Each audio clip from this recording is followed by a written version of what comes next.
Okay, so today we have Motörhead and Killed by Death. Now, I know a few Motörhead songs, especially because as a fan of wrestling, I know that he did a few theme songs for Triple H, and really that's where I was exposed to Lemmy, and I know Ace of Spades, but I don't know, too much beyond that. So anyway, we had Killed by Death today, like I said. Gonna get into this, gonna watch the video. Anyway, let's get into it, talk about it after, and finally, getting into more of Motörhead. Let's go.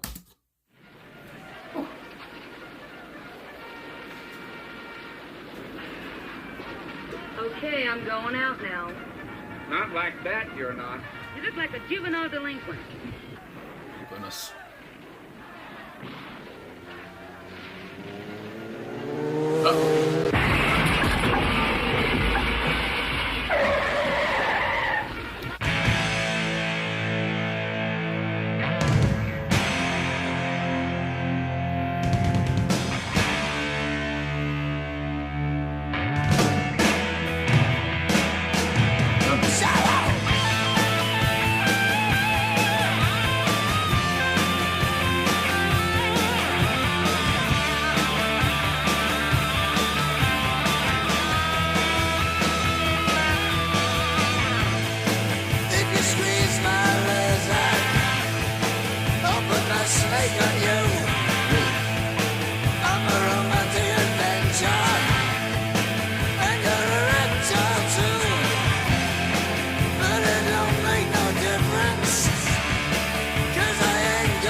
Demonic. Killed by death.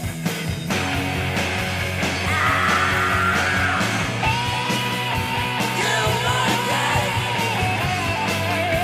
Killed by death. Killed by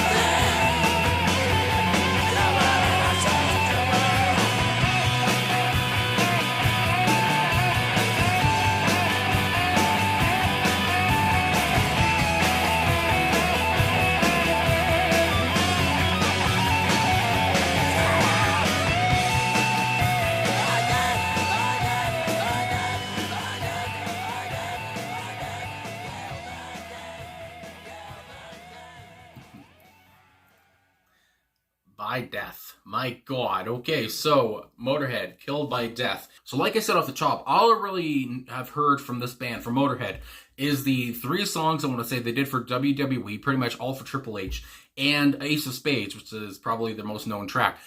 So I've always wanted to listen to more of them, and finally here we are. And this is another one where Lemmy's voice, obviously, is always so raw, so gruff, so aggressive, so profound, I guess you would say. And just the way he delivers that chorus, I think it's the chorus anyway, but anyway, of course, when he sings "Killed by Death," it's almost like his voice is being strained. He's like struggling to sing, but that was obviously Lemmy's voice. That was just how he sang. And I know as well that he was, a smoker, he was a drinker, and he lived, by his rules. That's another thing I want to say about Lemmy. I've learned, I know some stuff about Lemmy. I saw some stuff about his funeral. I saw Dave Grohl's speech about his funeral and how much Lemmy meant to Dave Grohl. So I've seen some things, but again, I've never really listened to too much of the music. But anyway, I just wanted to say, I guess I'm not going into this too cold.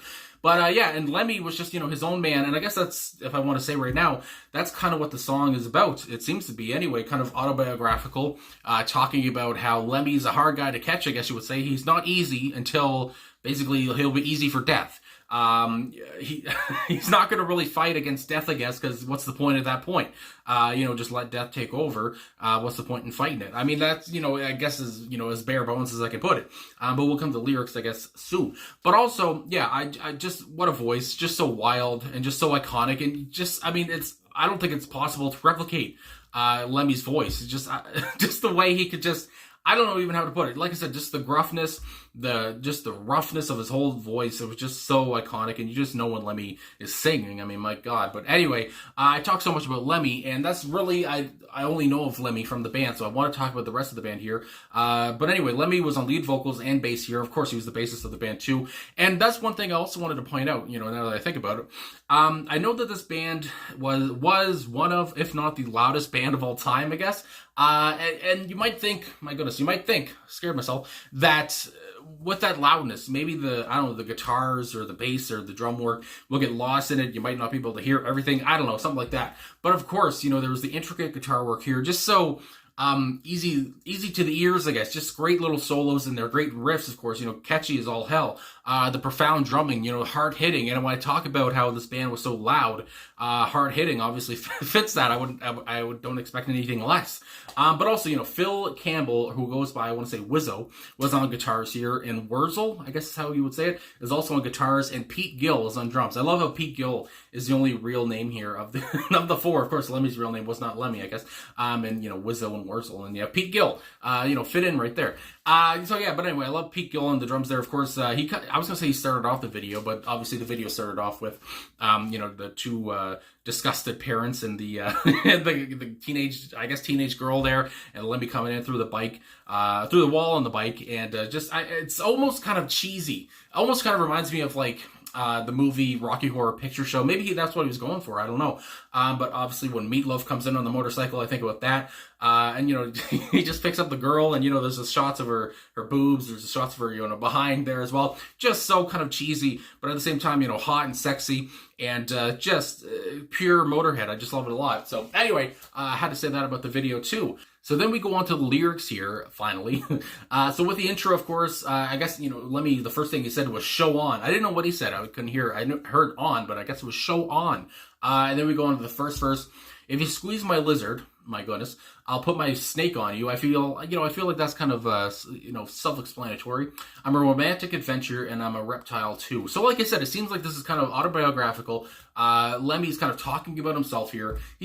Goddamn, I've heard also, I think it was Dave, I hate going back to it, but I remember watching Dave Grohl talk about Lemmy at Lemmy's funeral, whatever it was, and he talked about how much porn Lemmy had around his house. So obviously Lemmy was he was a horny guy every now and then. So again, I'm feeling some horniness here. I mean, my God.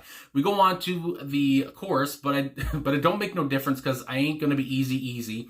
The only time I'm easy is when I'm killed by death, someone, and we go on the second verse. But of course, like I said, it seems he's never going to be an easy man. You don't look at, back when Lemmy was alive, I have to say, you wouldn't look at Lemmy and think, oh, this guy's easy. I can I can have a go with this guy or something. Lemmy, you look at the boots, you look at the the black clothes, the hat. Like I said, he was an intimidating character. And the only time he's going to be easy is when I'm killed by death. And I love how easy and simple this is, to get. I feel like it's not very complex at all. It's just hard, straight rock and fucking roll. Anyway, second verse, I'm a lone wolf ligger.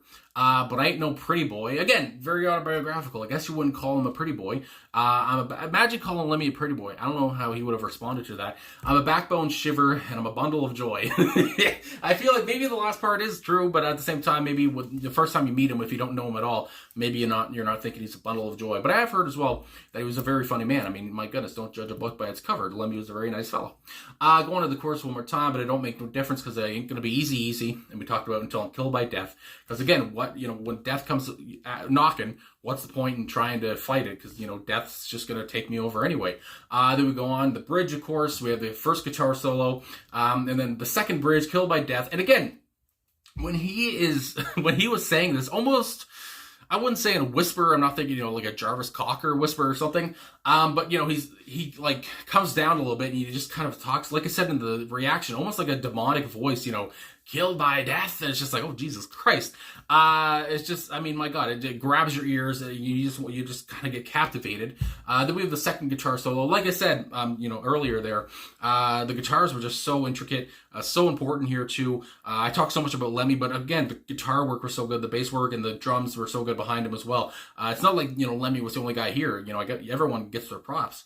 And of course, the outro, killed by death, I'm dead, I'm dead, I'm dead, killed by death, and then the at the end to just finish it all off. But yeah, like I said, I feel like there's not really too much to dig into here. There's not really too much to, what does this mean? And really, when it comes down to it, I feel like Lemmy was really just more about, the music, really more about the tune, really more about rocking the hell out and, not really putting too much emphasis on the lyrics. And there are, of course, I've heard some other songs that people have told me where he does, more lyrical, I guess, more things with the lyrics. I think of a song like that's been requested, like Orgasmatron, I want to say, which is very intriguing title. But anyway, yeah. But here it's just, it feels so easy to get. Talking about, I'm not going to be easy to go down until I'm killed by death. And of course, he was. I want to say 2015 now.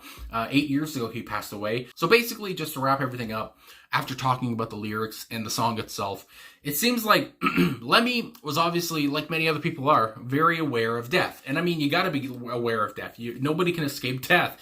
Everyone's going to die. I feel like I've been talking about death in a lot of my recent reactions, but here we go again, I guess. And I think about as well, and maybe, I don't know how I would put it, if it's weird or eerie in a way, of how I never obviously listened to the song when Lemmy was alive, and hearing it, years after his passing now, and hearing him, yell lines like, I'm dead, I'm dead, I'm dead, or just talking about being killed by death, it is a little eerie to hear now, because he is passed away. And maybe he thought about that. Maybe that was on purpose, of him saying, I know people are going to listen to this after I'm gone, and they'll hear me say I'm dead, and they'll be like, oh, damn, he is dead. So, I don't know, it just hits different, I guess you would say, after his passing. So, but obviously a thunderous track, and I think about it again, being at a live show of these guys. Of course, that can't happen now, but being at a live show and hearing the song, live, and just how thunderous and in your face that would be, that would be a huge experience, I have to say. That would be just nuts. I can imagine the floor would be shaking, for God's sakes. But anyway, great rock and roll track, just so heavy, can't say it enough. In your face, like I said, just just a punch to the fucking gut. So anyway, thanks for watching, thanks for liking, subscribing, commenting, all that stuff, and requesting Motörhead as well. Thank you for that, and I will talk to you guys again soon.